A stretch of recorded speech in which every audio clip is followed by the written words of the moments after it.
किसी के बटुए में रखा एटीएम कार्ड उसकी दुर्घटना मृत्यु हो जाने के बाद किस तरह से घर वालों के लिए सहारा बन सकता है, ये 99% लोगों को नहीं पता। अगर किसी इंसान की सड़क दुर्घटना में मौत हो जाती है और उस व्यक्ति के पास किसी भी बैंक का एटीएम कार्ड है तो उसके परिवार को बैंक की तरफ से 10 लाख तक का मुआवजा मिल सकता है। इसमें सभी प्रकार के एटीएम कार्ड पर ये सुविधा उपलब्ध है, जैसे कि अगर आपके पास क्लासिक कार्ड है तो 1 लाख रुपए, प्लेटिनम कार्ड है तो 2 लाख रुपए तक, मास्टर कार्ड है तो 50,000 रुपए तक, प्लेटिनम मास्टर कार्ड है तो 5 लाख रुपए तक और वीजा मास्टर कार्ड है तो उस पर 1.5 से 2 लाख रुपए तक फ्री इंश्योरेंस कवर मिलता है। इस इंश्योरेंस को क्लेम करने के लिए आपको ज्यादा कुछ नहीं, केवल दुर्घटना के 60 दिनों के अंदर जिस व्यक्ति की दुर्घटना में मृत्यु हुई है उसका डेथ सर्टिफिकेट और FIR की कॉपी बैंक में जमा करवानी होगी। इसके बाद लगभग 1 महीने के अंदर उस व्यक्ति के परिवार को मदद दी जाएगी। इसीलिए इस वीडियो को ज्यादा से ज्यादा लोगों के साथ शेयर करिए ताकि जागरूकता बढ़ सके और उनको फायदा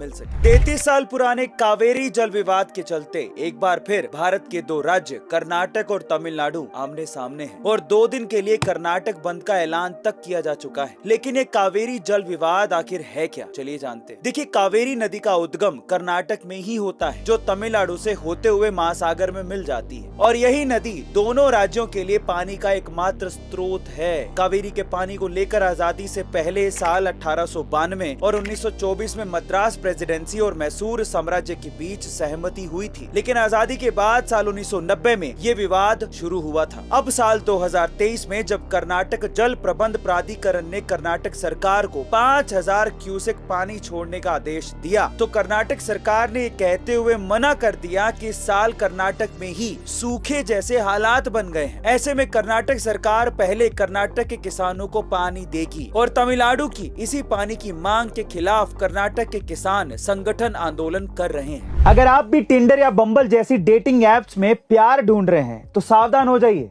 क्योंकि टिंडर या बम्बल पर आपको प्यार करने वाली लैला या फिर है कोई बड़ा स्कैम, ये तो वीडियो देखने के बाद ही पता चलेगा। दरअसल अमेरिका के फिलाडेल्फिया में रहने वाली रेबेका का कुछ दिनों पहले ही डिवोर्स हुआ था। एक दिन अचानक उनकी टिंडर प्रोफाइल पर एक अनजान बंदे ने मैसेज किया जो खुद को एक फ्रेंच बिजनेसमैन बता रहा था। समय के साथ साथ दोनों में प्यार बढ़ता चला गया। कुछ दिनों बाद वो बिजनेसमैन रेबेका को एक क्रिप्टो करेंसी प्लेटफॉर्म पे इन्वेस्ट करने को कहता है। शुरुआत में रेबेका ने उस प्लेटफॉर्म पे $1000 इन्वेस्ट किए, जिस पर उसे कुछ दिनों बाद ही $168 का मुनाफा मिल गया। दूसरी बार रेबेका ने $6000 इन्वेस्ट किए, जिस पर भी उसे अच्छा खासा मुनाफा मिला। तीसरी बार लालच में आकर रेबेका ने जब उसकी पूरी कमाई $4 लाख इन्वेस्ट कर दी तो इस बार उसे ना तो मुनाफा मिला और ना ही उसके लगाए गए पैसे वापस मिले। यही नहीं, वो बिजनेसमैन बंदा भी रफू चक्कर हो गया, जिसके बाद उसे स्कैम का एहसास हुआ। गाइस, इंडिया में भी टिंडर और बम्बल जैसी एप्स को इस्तेमाल करने वाले बहुत सारे युवा लोग हैं, तो सावधान हो जाइए। इस वीडियो में मैं आपको एक ऐसे प्लेन क्रैश के बारे में बताऊंगा जो कि एक मगरमच्छ की वजह से हुआ।